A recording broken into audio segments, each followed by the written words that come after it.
All right, good afternoon, everyone. Thank you so much for joining us today as we talk about effective newsletter campaigns. We hope that we can give you all some valuable information to use within your firm and marketing yourselves. Just going to take a moment just to do a little bit of housekeeping here. Hopefully you all can hear us okay. If you're having any trouble hearing us or seeing our screens here, you can go ahead and you can submit through the box over on the side there. We have a chat box, and there's also an area where you can submit questions. So if you're having any troubles, please feel free to submit a message there. And then you can always call our office as well, and one of our staff in the office can also maybe help you figure out potentially what the issue might be for you not being able to hear or see our screens. During the webinar, both myself and Vicki will be presenting some different points throughout the presentation. And we would just ask if you have a question, if you could just go ahead and submit it like we were seeing a moment ago. Just note we may not answer it immediately. We do try to field a lot of those questions to the end in anticipation that maybe we'll end up answering your question throughout the presentation itself. So again, please feel free to submit those questions and we will definitely address them throughout the presentation, and if we don't address it during the presentation, we'll definitely address it afterwards. My name is Annie. As you can see on your screen there, I'm the Director of Client Services here. And I have my colleague Vicki here as well. And I'm going to have her kick off our presentation. She's going to go ahead and talk about a little bit of strategic planning and marketing, and then we'll transition and I'll take over and I'll actually be showing you how to use the newsletter platform and of course field any technical questions you might have about how to use the distribution system. So Vicki, if you want to take the floor. Sure. Thanks so much, Annie, and thank you all so much for joining us today. I am thrilled to be talking about e-newsletters. I know, working with hundreds of attorneys over the past 5 years, that it's something that most firms realize that they should do as part of their marketing campaigns, but they just don't know where to get started, or they just don't have the time, or they think they don't have the time required to lead a successful one. So it's something that's often pushed to the back burner. And so hopefully today what we'll discuss is, really the steps you need to get started, some key consideration, even talk a bit about ethics, because that's a big concern, of course, for attorneys when it comes to advertising. But just to get us started here, I wanted to actually have a little interactive poll with all of you.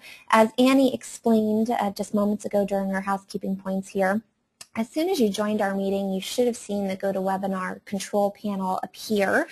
And I'm just going to ask you to find that questions window now, or you can actually type in a question. But rather than type in a question, I'm going to ask you all a quick question and ask that you reply right away. Don't think long and hard about it. It's really quite an easy, fast question. Just the first thing that pops into your mind, go ahead and type that on into the questions field and send it on over. Okay, ready? So here we go. Name a fast food restaurant. That's it. Nice and easy. Something we all can do in just a few seconds. And just looking here, we have McDonald's, Burger King, another McDonald's, a Taco Bell, and yet another McDonald's that just came through. So not big surprises, I'm sure, to any one of you. Of course, these big mega corporations spend hundreds of millions of dollars on advertising each year. You hear their ads on the radio, you see them on the TV, and billboards when you're driving. They are all over the place. And really, they have great top-of-mind marketing campaigns. And so essentially, what that does is it makes sure that their brand is synonymous with fast food. So we just did that exercise, and within seconds, most of you were able to submit a response. Because when you think of fast, easy, convenient food, you think of course, these big brands. And so while these, big corporations can lead these intense campaigns, it's much harder for a law firm, and particularly a smaller law firm. And most of our clients are solos or smaller firms with 10 or fewer attorneys. And to those firms, leading a top-of-mind marketing campaign can really seem impossible. You can't go the traditional route and plaster signs on all of your local bus shelters in most cases. It's just way too expensive and not necessarily something you'd want to do. You also can't do things like ambassador programs or even rewards programs. If you're a criminal defense attorney, you probably hope that you never see your clients again. You hope that you don't have to represent them for a second or third charge. So having a rewards program, which might usually be effective for top-of-mind marketing, just won't work for a law firm. And so when we think marketing the law practice, we generally like to think of it in really three different groups. We market to new clients, and of course that, when we think of marketing budgets, is where most firms invest a great deal of their marketing budgets, and that's through advertising, of course websites, which is something we do at Amicus Creative, pay-per-click campaigns, search engine optimization, banner ads, depending on your area of law. Of course, nurturing referral relationships. Perhaps you send fruit baskets every month. You take different referral sources out to lunch, all in hopes of generating a new business for the firm. And then, of course, we have current clients. And the best way to market to current clients is to provide exceptional service. And it's not something that most of our firms struggle with, again, because they are smaller firms that can really provide that personalized service. And, of course, you're having regular communications with a current client because you're working on a pending matter. But where we find that law firms often struggle is trying to reconnect with past clients once a matter has been resolved and they're no longer in need of your regular assistance. Of course, some areas of law lend themselves to more regular interaction after the conclusion of a legal matter, but others don't. And then what about those colleagues that you might meet at a local networking event? You get the business card, perhaps you exchange a LinkedIn request, but after that, the communication just stops. You don't have the time to go through your Rolodex each month and send a personal email or place a phone call to really keep up and communicate with these individuals. And that's where e-newsletters really come into play. They can be a really great, cost-effective way to reach hundreds or thousands of contacts, really in a matter of minutes, depending on the platform that you're using, and we'll also discuss that. Deliver really good information, and again, get in front of these contacts so that they remember you. So, if you're a personal injury attorney and perhaps it's a past client and you help them with the claim against their insurance company, 10 years ago, they may not remember your firm. If it was resolved quickly, didn't take too much on their part, you did a good job, 10 years passes, they may have forgotten your name. And, that's normal to be understood, but when that does happen, we lose the opportunity to not necessarily work with them again. Again, we hope when they're not in another accident, but perhaps a friend or colleague says to them, do you know of a good personal injury attorney? I've been in an accident. If they've kept in touch with your firm or you've kept in touch with them, of course, they're way more likely to refer you. So when we're thinking about developing an effective e-newsletter campaign, and whether it's even an option for your firm, and for some firms, depending on your clientele, it might not be the best option, but we want to think about these considerations in determining whether it's a good marketing strategy for our firm and how to get the best results from it. And the very first thing we want to think about is our audience. So who is it, when we think about our Rolodex, can really be a great referral source? And so generally I would say past clients, again, colleagues that you connect with, peers, whoever they may be, anyone in that Rolodex probably can be a good referral source and should be a recipient. But as you kind of assess who your audience will be, we also want to think about different focused groups. So you may not want to put a fellow lawyer that you've met at a local bar event in the same group as a past client because the messaging that you're going to want to deliver to a layperson as opposed to another legal professional, of course, will vary quite dramatically, and it should if you're delivering valuable information to your recipients. So you may want to break it down in that sense. Among your clientele or past clients, you'll want to break it down probably depending upon the area of law. And so most of our firms, not all, but most, handle different types of matters. So if you are you do some real estate work. You help families with closing, say, not extensive real estate, but some minor transactions here and there. You might have one group for real estate. And then perhaps you also help clients with bankruptcy in your community. You'd have a separate list for bankruptcy. So when thinking about our audience, we also want to think of ways we can really break these recipients down into focus groups, which really plays into our next point here, the benefit to recipients. What can you deliver of value? And part of that is, again, making these focus groups so that you can deliver messages of value. And so, we don't want our e-newsletters to be promotional or overly promotional. By providing value on a regular basis, you're promoting your firm. We've all seen legal advertising where it seems every other sentence says, if you've been injured, contact our firm. And then 2 sentences later, you'll see, call our firm for a free consultation. And you're just constantly being promoted to with that copy. Your e-newsletter is not the place for that. So if we're sending a e-newsletter to bankruptcy clients, past clients, we don't want them to come through our doors again, but we know they might refer us to friends and family. What could we possibly write about or send them information on that could be of value? An article that they might find interesting might be one exploring whether all of these different companies that offer to rebuild your credit in a matter of 6 or 8 weeks are legitimate. From your experience in the industry, should they work with a company like that? Perhaps in the next month's issue, you write about getting your first credit card after you've declared bankruptcy. What's the best way to do that and really start rebuilding your credit in a healthy way?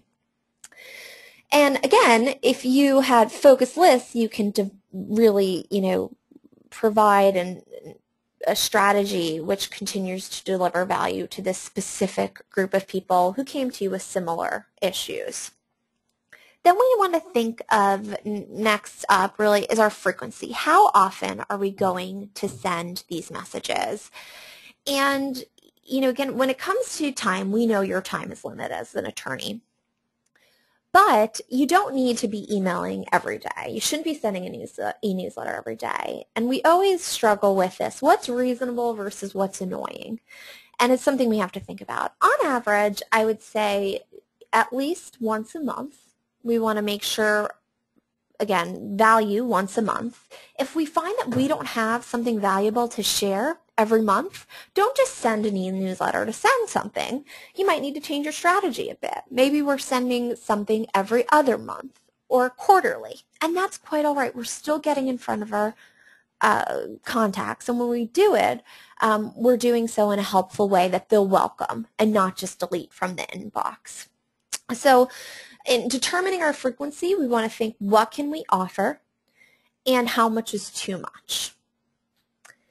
And then we want to think about our goals. Ultimately, what is the goal of this campaign? For most firms, it's probably going to be to supercharge referrals. But, it might be something even more specific. You might be holding events in the community. At your local library, you're holding free events, and you want to get the word out there. So maybe the goal is to increase registration for this local event.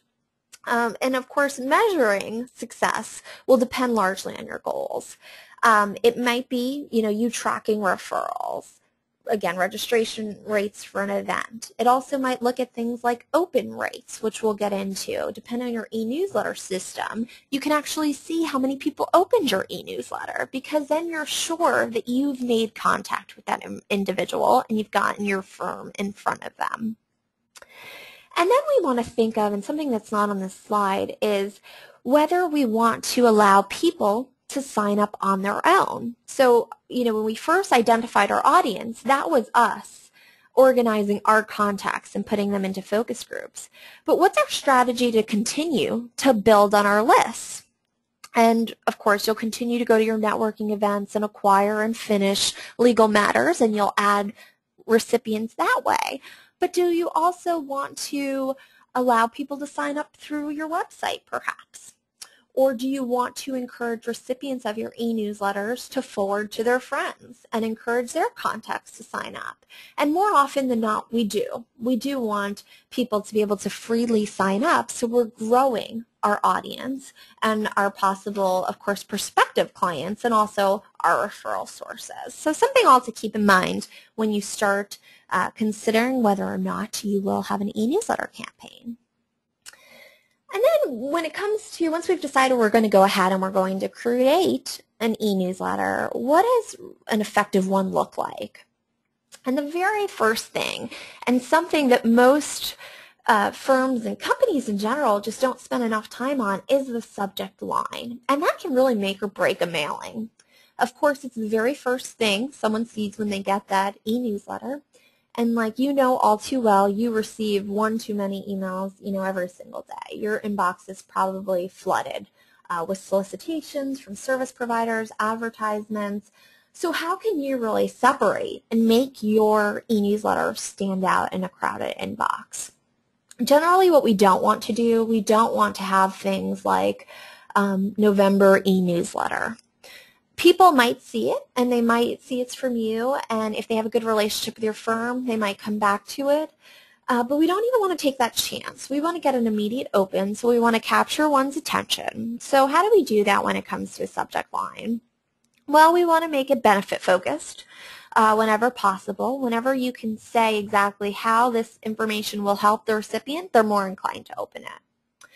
We might want to make it a limited time offer, so perhaps you are holding an event in the community, but it's limited. Only the first 25 people to sign up can attend and get the free lunch that you're offering. Make sure you say that in the subject. People are more likely to move if it's a time-limited offer. Or else consider if it is something exclusive that your firm is just offering to past clients or to other attorneys in the area. Make sure you're saying that. This is an exclusive offer. People like being a part of a select group. And so by including that in the subject line, you'd be shocked at the world of difference it will make to get people to actually open it immediately and act on it. The next thing we want to have is recognizable branding. And what do I mean by that? Of course, we want people to know that this e-newsletter is coming from your firm. And we want your brand or your firm name to be recognized as offering a valuable legal service. And so, of course, the firm name has to be in there. But beyond that, if you have a logo, if you have a tagline, be sure to include that in the actual e-newsletter. And most e-newsletter services like Insight in Motion, but any of the even do-it-yourself newsletter platforms, which we'll discuss in a bit, allow you to upload a graphic. And I would recommend that you develop one, have one professionally created, just to give that professional image in every single one of your marketing pieces. And the nice thing about having just one image that's used is that every time they see this message come through, they'll recognize it's from you. And if you continue to deliver information of value, rest assured that once they see that, they'll know there's something good in there probably. So with that being said, a small header graphic is helpful. We don't want to go too crazy on the graphics. Some different do-it-yourself email systems have a lot of different graphics that you can include in the body that arrange kind of the formatting. Graphics do not always show up the same way in every email client. And so you'll likely find if you've received an email to your Gmail and then also in your Outlook and then also in your Yahoo, that every time you open that message, it looks a bit different. And that's because of the way that different email clients handle photos and graphics. So we don't want to go over the top and just have a newsletter that's just filled with graphics because if they're not automatically downloaded, we'd still like our recipients to see the text. Branding is important. A simple graphic that includes that information is great, but don't go over the top with it. The next item here is the good stuff, the high quality content. So again, don't send an e-newsletter if you don't have anything good to share. Only send it when you have value to deliver. With that being said, not every single article in your e-newsletter has to be legal in nature. especially if you work in a rather complex area of law. If you're a tax attorney, matters of taxation can be rather dry and complex, not necessarily something that everyone wants to, read 6 articles on in a row. So how can you make that, a bit more universally appealing? And so in your e-newsletters, you might include an article about taxation and how a recent change in the law is affecting small businesses in your area. But then you might also consider including just a general interest article that you found to be interesting. Your local paper, they wrote about, the best value deals for families in the area. You might consider writing about that, how families can work these great budget-friendly day trips into the budget. And so, things like that tend to be read, enjoyed, and also they tend to be shared, which is something, again, we want to keep in mind as we are trying to expand our network. So if someone is likely to forward that to a friend, great. We want the message to get out there. And then guess what? Your firm got in front of that past client, and then it also got in front of their friend or relative that received that forwarded message. So don't be afraid to include non-legal articles as well. The next thing we want to have is sharing tools. Again, we want to encourage people to share by forwarding to a friend, so say that they can easily do that. Encourage it. Some of the e-newsletter systems do have like a LinkedIn, Twitter, Facebook, so folks can share that way. That's great. Never hurts. The next thing is an unsubscribe feature, and we always want to make sure that recipients can unsubscribe. If you receive e-newsletters, I'm sure every single person on this call today has received at least one, in the footer, and usually it's very small at the very bottom, there is a link to unsubscribe. Sometimes they actually will ask that you reply to the email to unsubscribe. As a general rule of thumb, I would recommend using a platform that actually has the unsubscribe feature built right in. So there's that link in every single email by default that's sent out by your firm. A recipient can click on it, and once they click on it, they're automatically opted out. Your firm doesn't have to take any steps. That would just be an extra burden on you that you probably just don't have the time for. So we want this automated process, so make sure that you have that. And then finally, the disclaimer, and something we'll talk about leads us in nicely into our next slide here, which is ethical considerations. It's always a good idea for attorneys, whenever you're including articles that have anything to do with the law or might be perceived as legal advice, to clearly state, of course, that this is not intended to be legal advice and that the recipient should contact an attorney if they're, of course, going through any legal matter or really need a legal professional. Some other ethical considerations. As with any advertising campaign, always review the rules of professional conduct prior to undertaking any new initiative. It's so important. And any ethical decisions surrounding it. There are actually, some states do have, the ethics committee has issued decisions on various e-newsletter matters. Not too many at this point because they're rather new marketing tools, only in the last 5 years or so that they've really gained popularity, but check out your states just to make sure. And then of course we want to identify whether your e-newsletter falls under the classification of an advertisement or solicitation, based of course on your local jurisdiction's guidelines. And then once we've really made that distinction and we've identified where our e-newsletters fall, keep the following in mind. We always, again, want to provide quality content. Advertising is really permitted on the basis that it provides the public with information on legal services while also promoting the firm, but we always want to make sure that we are providing this valuable information. So we can only do that through quality content. Maintain clean mailing lists. This is so important. And again, big reason why our unsubscribe feature comes into play. If someone doesn't want to receive your messages and they've,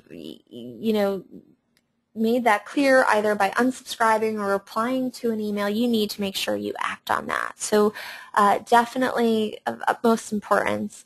Also, to protect the integrity of your email server. So if you send out to thousands of people and hundreds of those people go ahead and they just mark it as junk, you actually can get in trouble with your email server because it looks like you're spamming people. So we want to make sure that we maintain clean mailing lists. An unsubscribe feature will certainly help with that. If you find that you're getting a lot of bounce back messages, you should be careful and remove those email addresses that may not be in working order anymore. And if you have a staff member who can also assist with that, that's always helpful. But e-newsletter systems, the more advanced ones, will actually give you these detailed lists of any bounce backs so you can clean up your lists accordingly. Then we always want to make sure we monitor replies.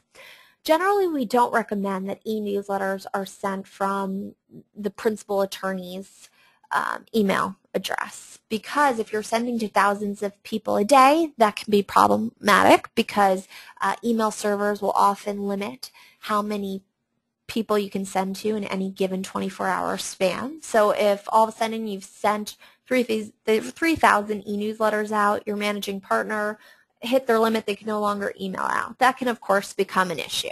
So we recommend that most firms create an info at, news at, updates at, whatever the domain name is, .com.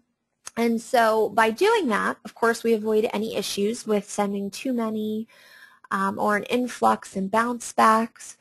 But we also run the risk of not having a response to our email newsletter replied to. So we need to make sure that if we do set up another email address just to serve as the sending email address for our e-newsletters, we're monitoring replies. You may do that as a forward. So if we're using info at, and somebody replies to info at once they receive the e-newsletter, it's forwarded to a member of your team, so you don't have to check a second box. You may also, rather than do that, choose to just have an autoresponder with that info account. So if anybody replies back, they will get an email saying that this account is not actively monitored and they should instead email and provide a different address. And that will certainly make sure that you see all correspondence from, potentially a client. They could even reply about something regarding their legal matter that you're currently working on. We don't want to miss messages like that. So make sure those replies are monitored, even if you're using a third-party platform to send out the messages. Then we need to make sure we keep a copy. Every single state requires that you keep a copy of advertising. The duration that you need to keep a copy of the advertising does differ quite dramatically. Some states as little as 1 year, other states I've seen as much as 7 years. So make sure you keep a copy. This is all digital. It's super easy to keep track of. So be careful and just make sure you store all that information. When it comes to solicitations, if you do decide to purchase a list of emails and you're going to go ahead and send them a blast, just remember that you only get one shot. So this is going off the ABA model rules. Your state's rules might differ just a bit, so check that out. But per the ABA's model rules of professional conduct, you can only send to a person just once if it's a solicitation. If they don't reply, make sure you don't add them to your regular list of contacts. Labels are required per the model rules, so you always see the advertising material is the exact label that they say to use, which should be included at the beginning and the end of the e-newsletter. So again, just check out your local rules to make sure you are including any necessary labels. And then with any solicitations, if your e-newsletter is a solicitation, make sure that you're not required to submit the correspondence to your local governing body. Some states do require you to submit the solicitation on the date that you release it or you send it out, so make sure you follow those rules as well. And then after you hit send, the follow-up. A few things we want to be mindful of. We want to look if anyone's unsubscribed. A lot of e-newsletter services will send you email notifications when people unsubscribe. So if you find that you send an e-newsletter and then a bunch of folks unsubscribe after that, might be a warning that perhaps the information in that e-newsletter wasn't all that valuable. Maybe you need to refocus your groups. Maybe you sent to a group of individuals that it just wasn't the right fit for. So just something to keep in mind. Watch these statistics because they do matter. We want to look at our open rates. How many people opened the e-newsletter?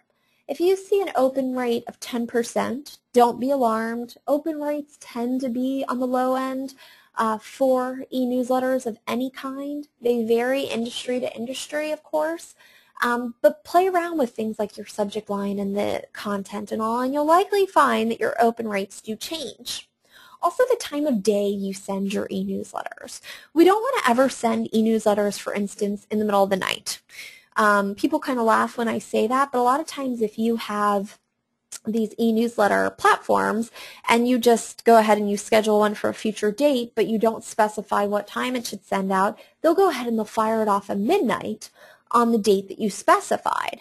Now that's a problem because no one's checking their email. Well, I shouldn't say no one. Fewer people are checking their email in the late hours of the evening, so we don't want to send it then. And then when they come into the office in the morning, perhaps they see the e-newsletter then. But as you know, when you come into the office in the morning, you're trying to catch up on a lot of things. The e-newsletter is probably not on the top of your priority list. Good times to send. Again, depends on the industry. A lot of marketing experts will say right around lunchtime. Others say right around dinner time. It's the time of the day when people are most likely to check their personal email accounts and also just check in with the work email accounts. They're leaving for the day. They just want to make sure they've checked all their emails. Or they get back from lunch and again, they're just checking on all their emails once again. So something to keep in mind. Next thing is the click rates. If you had links within the body of your email, maybe the link takes folks to your blog page, maybe it takes them to an event sign-up page. Most e-newsletter systems, or many e-newsletter systems, can tell you whether someone has clicked on a link within the e-newsletter. Check that out. If they have, that's great. It means that your messaging that was calling them to action was effective. Keep track of all of these stats and come back to your most successful e-newsletters and see why they were successful, what made those different, and then try to capitalize on that success and repeat it. And then finally, was it shared? That can be harder to really determine, but if it is on social media or you hear from, of course, someone that it was forwarded to, that's great. And of course, keep note of that too. And then finally, when you decide that you're going to do this, you've started structuring your campaign. A big component of that is where or how will you send out your e-newsletters. We would never recommend that you use an email client like Outlook to send out your e-newsletters. There are a lot of problems with that. One of the greatest problems is that most email clients like that will limit how many recipients can receive each message that you send.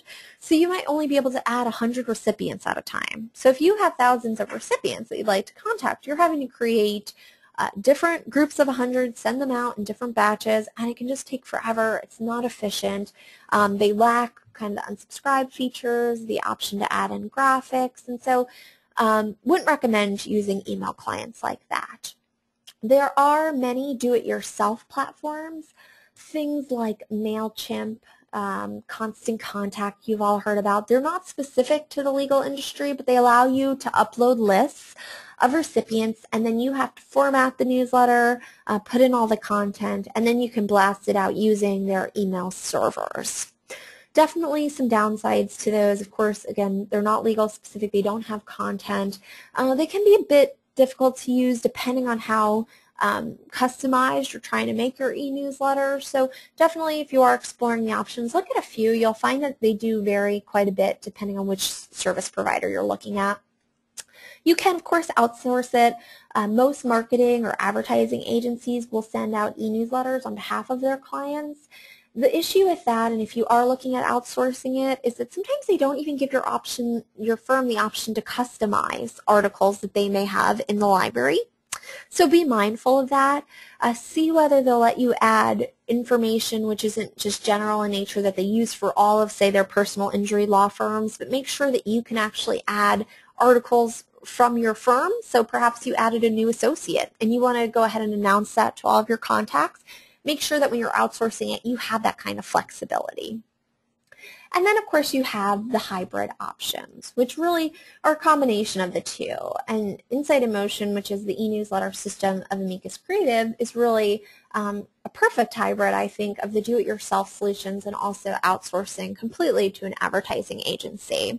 And that is actually what Annie will go ahead and cover with you. And so I'm going to go ahead and just turn over the controls to her here. All right. Thank you, Vicki. My pleasure. Let me go ahead. We're just all switching screens here so you all can see as I walk you through how to actually use the Site Manager and the newsletter platform through the Site Manager. Now, I'm sure many of you have used the platform before, so hopefully it won't all seem very daunting to you. All right, here. All right. Hopefully everyone can see my screen. All right. Here we go. So everyone should just be seeing the Amicus Creative on the website here. The reason I start out here is I just want to make sure that everyone knows where to log in at for the Site Manager. We've had a recent change to where this is actually accessed.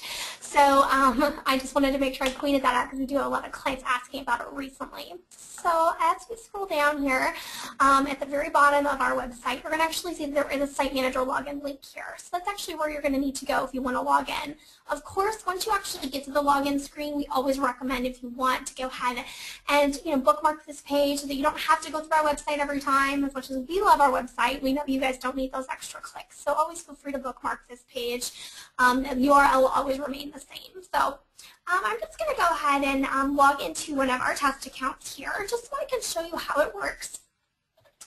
And I just want to point out a few recent updates that we've also had to our platform as well. So again, this is just a test client. It's not a real client, so I'm not sending out messages through somebody else's account without asking permission. The one thing I did want to point out first and foremost is, as Vicki was talking about, depending on how you send it out, with different, whether you outsource, whether you do it yourself, or whether you use our platform, obviously you need to make sure that there is an email address attached to your email that's related to your law firm. If you don't, again, I'm not going to be, inclined to read that newsletter, which is, obviously one of the biggest points of, top of mind marketing is you want to make sure they open that. So to ensure that there is an email address attached to your newsletters that is coming from the firm, you're actually going to go to the account tab here first. And you're just going to go ahead and click on the General tab here. Now, right now we just have accounts in Amicus Creative listed as the administrative email, and it's listed first. Now, if, let's say, Vicki and I were both administrators for this particular website, we might put in our email addresses as well, but what happens with our system is they actually default the newsletter to go to the very first email address listed on the list. So again, you want to make sure that that is your more generic email address, whether it be the info or the news. Of course, as Vicki said, you can use a personal email account, but if you are doing a lot of email blasts and you have a large amount of recipients, it might be best to go ahead and use something a little bit more general, and much like our accounts email address that we use. So that's one of the biggest changes that we've had made recently to our platform. You used to have to put in some of our credentials, which you actually don't have to do anymore. That is just a recent change, and we'll be omitting that entire page from our platform in the coming weeks. So that's our first thing I wanted to point out. Now, as Vicki mentioned, we do offer just a basic newsletter distribution system for every one of our clients. So whether you are an Insight Emotion client or not, you are able to use our distribution system. Almost every one of our clients has that as part of their basic hosting and maintenance package. So a lot of our clients feel like, oh, I don't have Insight Emotion, so I can't use the newsletter distribution system, and that's not the case at all. It is accessible to you to start using immediately, and of course, Insight Emotion is just an extra piece that can go into your newsletter that we would actually provide to you.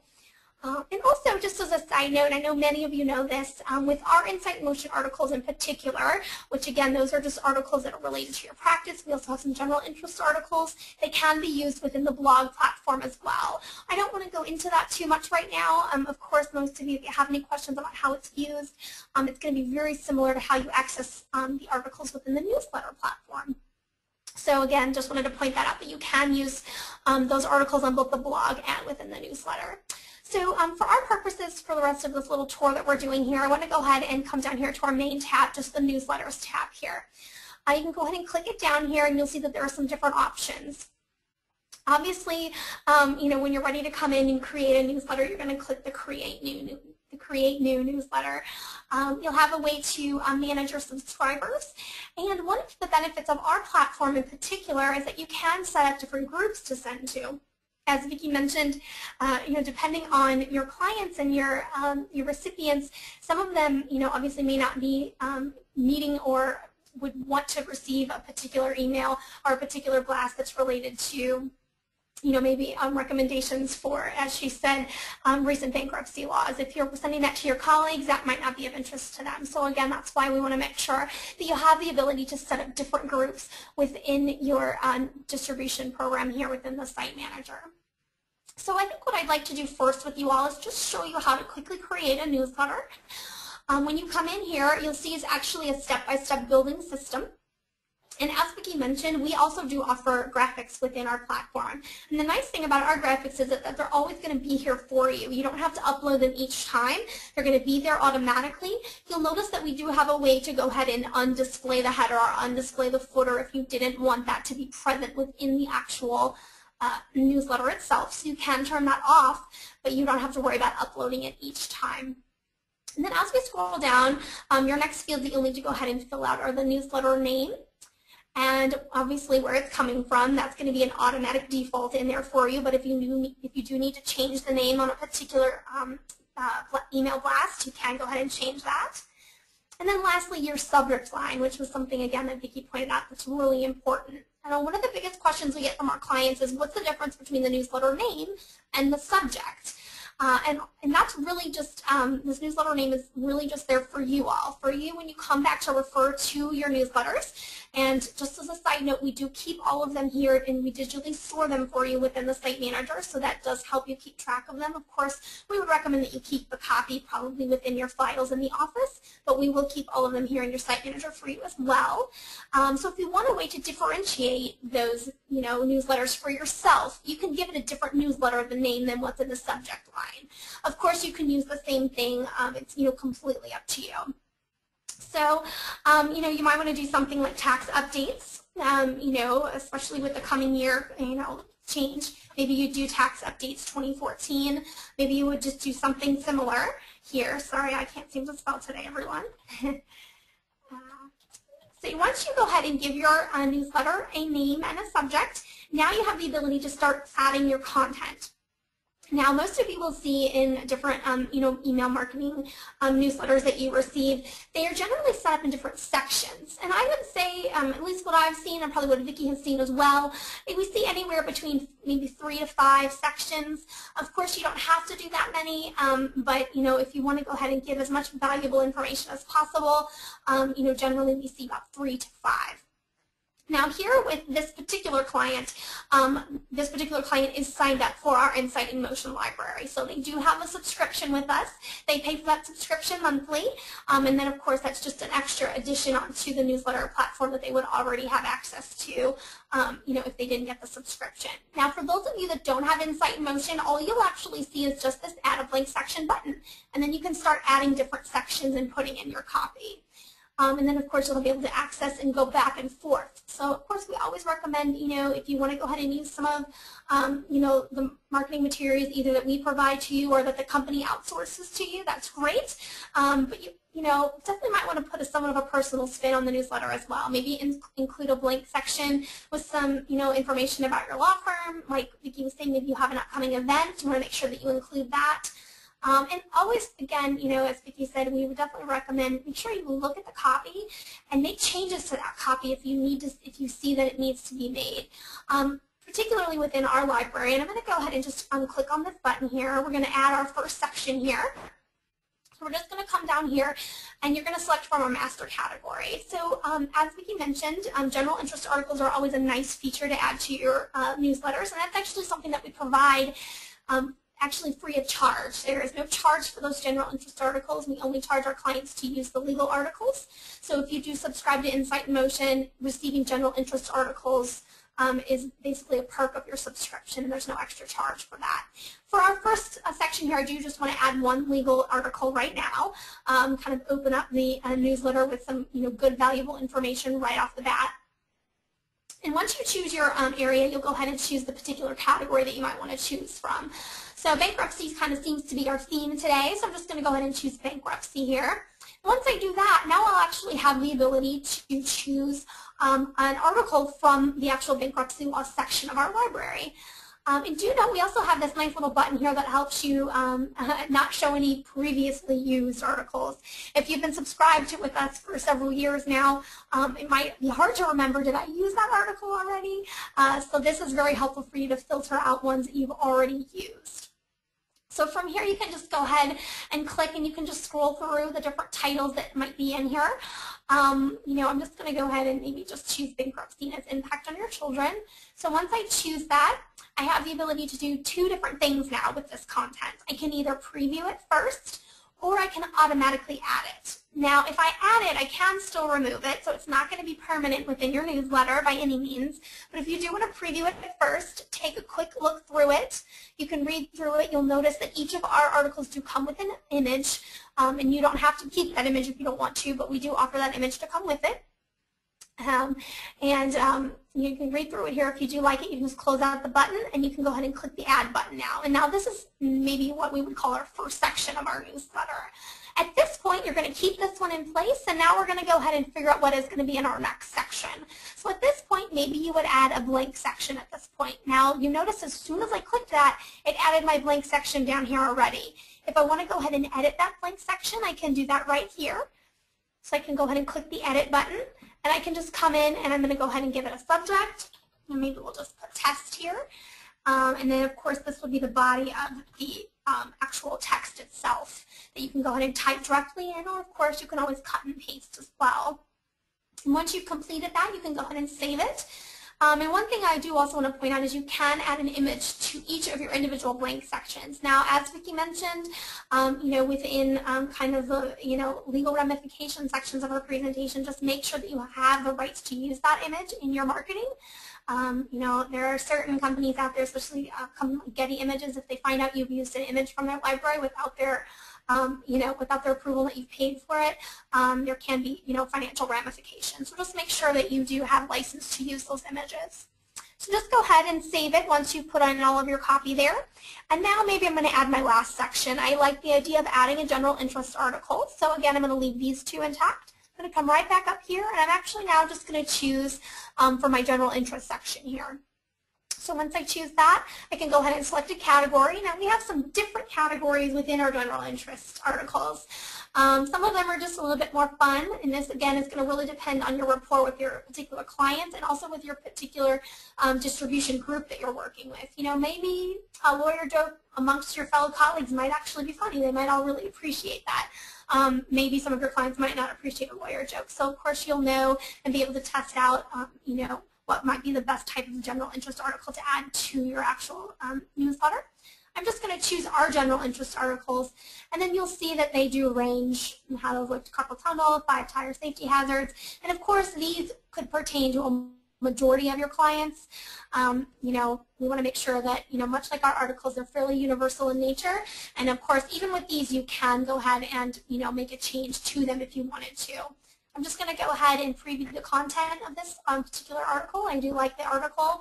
I'm going to go ahead and close it out here, and I'm just going to add it. So now I have my 3 sections included here.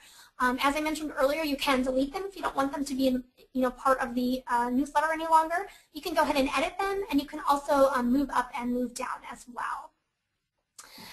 So at this point, I'm fairly happy with my newsletter at this point. I'm just going to go ahead and click Review and Next. It's going to take me to our second step within this. And this is actually just a place for you to review and edit the content again. So now you actually can see it all put together. As I scroll down here, you're going to notice that our system does automatically insert line breaks for you. So your clients will be able to tell, particularly what section from another section. And that is, pretty much the entirety of the newsletter there. If you want to make any more edits, you can. And then we're going to go ahead on to our next step, which is the option to add attachments.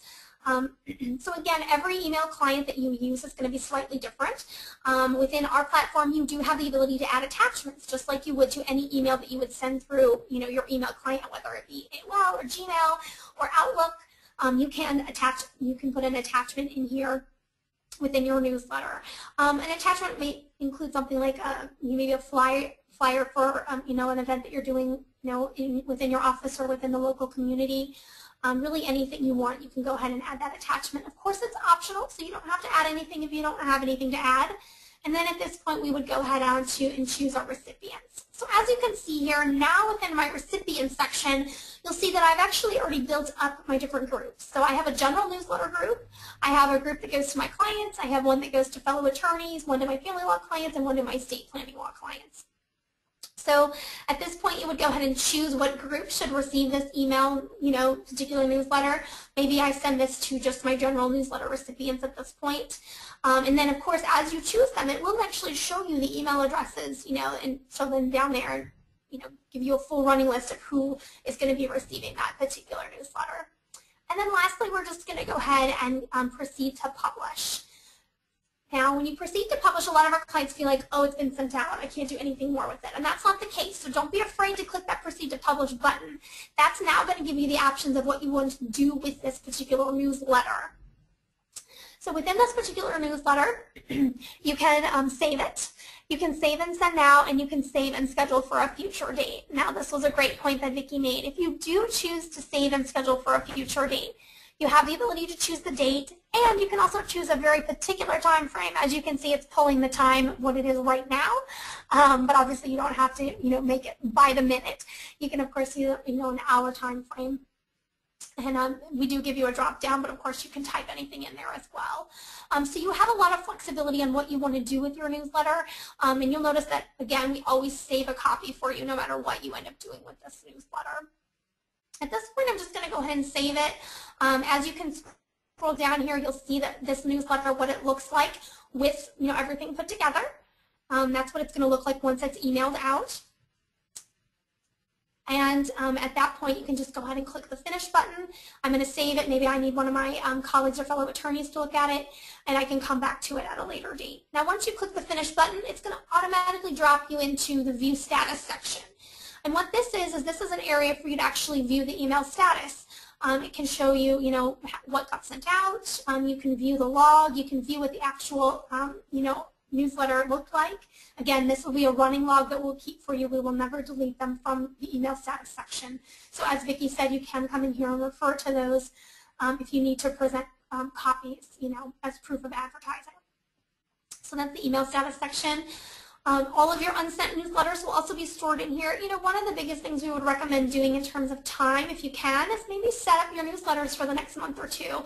Maybe you know what you want to talk about next month, and it'll save you some time.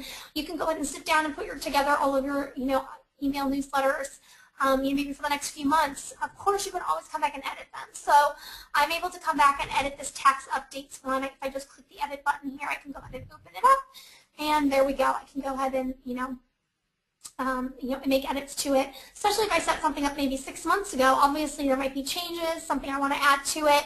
So by no means is everything that you put together set in stone. You can always make changes to it, even if you have it scheduled to send at a particular date and time.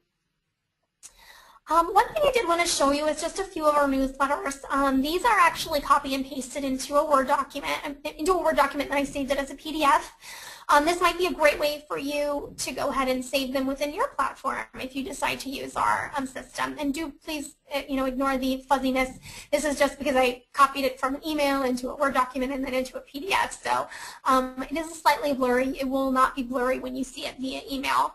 But you can see that, again, this is one of our current clients. You can see he's got his newsletter header there, and he's actually using articles from our library. So you'll see that as you scroll through, he has a few different sections here, and all of them are relevant, obviously, to his particular practice. And again, these are all from our actual library itself.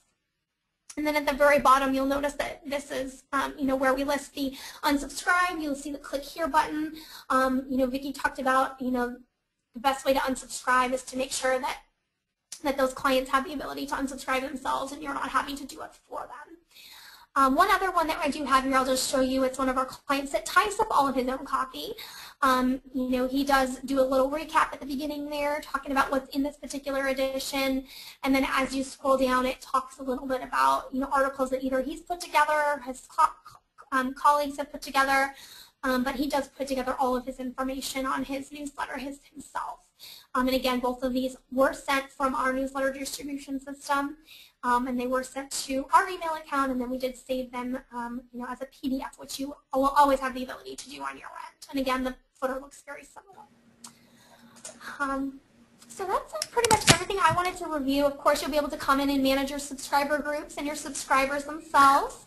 And that's all pretty self-explanatory. One last item I will mention with our particular platform, one thing that we will do for you is we will upload all of your subscribers for you, so you don't actually have to manually do it yourself. We understand that's a very tedious task, so we want to make sure that, you know, we offer a service that we can do that for you. All we would need you to do is just send us the list, and we can go ahead and upload it into your system for you. And then the other thing we actually offer doing is actually helping you put together your newsletter. So of course we'd always want you to review it first, but as Vicki said, we like to consider ourselves a nice hybrid between you putting together some information, but we also do want to make sure that we're here to assist all of our clients. So if you do need help putting together your newsletter, maybe you already have the copy all together, we'd be happy to build it for you, send you a sample, you can approve it, and then we can send it out to your clients for you. So those are two items that we do offer to all of our clients, whether you are a Insight Motion client or not. Any person that wants to send a newsletter, we will be happy to help you. So, I think, Vicki, we want to go through any questions that maybe we're Yes, we have a few here. Our first one is asking, can we use our own articles? If so, is there any fee to use our own? No, and as you saw with James's, within his newsletter, he did put together all of his own copy, all of his own articles. No, we will not charge you for that. You will have the ability to use the newsletter distribution system free of charge with your own copy, or a hybrid of both our copy and your copy if you are an Insight Motion client. Okay, great. And then I have a question here that I'll field, and that's, how can I make the e-newsletter seem more personal? And you know, that's definitely a challenge. Ideally, in a perfect world, perfect scenario, we would be able to send a personal note to every single one of our contacts. But that isn't, of course, the option, and that's what e-newsletters can really help us with. And so, you know, to make your e-newsletter seem more personal, I think the biggest way you can do that is by making more focus groups and delivering really kind of tailored messaging to those groups. But also things that I've seen, even small touches. If you're a solo and you're sending out a message personally, you know, it's coming from you as the attorney as opposed to coming from a big firm. I've seen attorneys include their signatures. They do a digital signature, just a first name like they would on a letter, and they scan it on in, and then they include the signature as a photo within the e-newsletter. Little touches like that can actually make a world of difference. And again, if you're a smaller firm, consider sharing what's going on within your office. Whether it's that you had a holiday party, that's great. Share some photos. People love things of that nature. Or, you know, if you are going to share a recipe, ask your staff members for, you know, their monthly recipe and go that route, because, again, it can make the recipient feel like they're in touch with the person as opposed to a company or a law firm, and that can make a world of difference when it comes to referrals and whether they'll refer you out as an attorney. So yeah, I mean, I think that that's always challenging, but by customizing the content, it really can make a world of difference and make it seem very personal to your recipients. Yeah. And we just actually got a second question here, or a third rather. Can you personalize as in include the recipient's name? So can Dear Jane Smith be used in the e-newsletters? No, currently we do not have that ability within our particular platform. There are some platforms out there that do have that. I think, Vicki, it's something that we've talked about including, but it's not something we include at this time. Yes. And as Vicki said, if you do add some of those other personal touches, though, you know, not necessarily needing their name at the top is necessarily a priority, especially since, you know, it'll just be automatically generated. Right. Sorry, Annie. And another thing with that, and I think a big issue with a lot of those platforms that do autofill the names is sometimes they can almost make it appear less personal if there are any kind of administrative issues. So when doing, say, the data entry, sometimes they have a hyphenated last name, say, and the hyphenated last name appears in the first name field by accident. It was entered erroneously. And when you have thousands of contacts, and all of a sudden these people are getting these emails where it's saying Dear Smith instead of Dear Jane or Dear Mrs. Smith. And so unless the data is flawlessly integrated, those two can have their issues, which is why our team has been a little slower to implement that functionality, but it will be in place and will ideally be foolproof so those kinds of issues don't occur using Insight in Motion. We did get another question. Do you design the header and footers? Yes, we do. So whether you're actually a website client of ours or not, we recently had a client sign up that is not a website client of ours, but we actually created a nice header based on his current website. So yes, we'll always be happy to create a header and a footer for you if you'd like. Some of our clients do opt out of the footer option, and we can include some items within the footer, like Vicki mentioned earlier, we could do a Facebook or a LinkedIn or a Twitter link within the footer if you'd like. So we do have a lot of flexibility there. I will kind of preempt, a lot of times we get a question about the sidebar.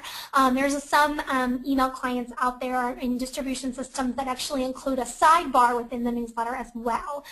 That's not something we've integrated into our platform. Again, one of the reasons is we want to make these as clean and easy to read as possible. Sometimes, some of those newsletters that you might see with a sidebar, they become almost too overwhelming because there's so much information in there. It gives you a recap of the newsletter, and lists the volume and all the links to the Facebook, LinkedIn, and Twitter.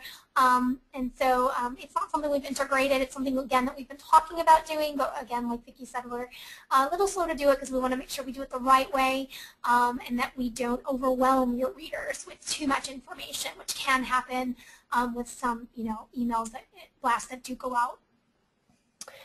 Okay, great. And then we're going to take our last question now before we wrap up here, and it's a good one, and it's asking, are you able to send to your LinkedIn contacts? And that's a great question. Essentially, it's not seamlessly integrated with LinkedIn. That would be challenging to do only because of the setup that LinkedIn has and their kind of qualifications there. But what you can actually do is download your contact list from within LinkedIn. You should be able to pull the email addresses, those that have their email addresses shared publicly. You should be able to pull those and you'd send them right on over to us, and we could create actually a group just for your LinkedIn contacts based on what you sent us. So we take it in all formats. You could even send it to us in like a plain text file, which would be something you'd pull from Notepad. Usually they'll download in CSV formats. I know a lot of practice management too has the same kind of thing. You can pull your contacts that way. And we could certainly go ahead and actually create a mailing list just based on your LinkedIn, or if you use, say, Clio for your practice management, if you pulled your contacts from there, we could go ahead and create a group just devoted to that.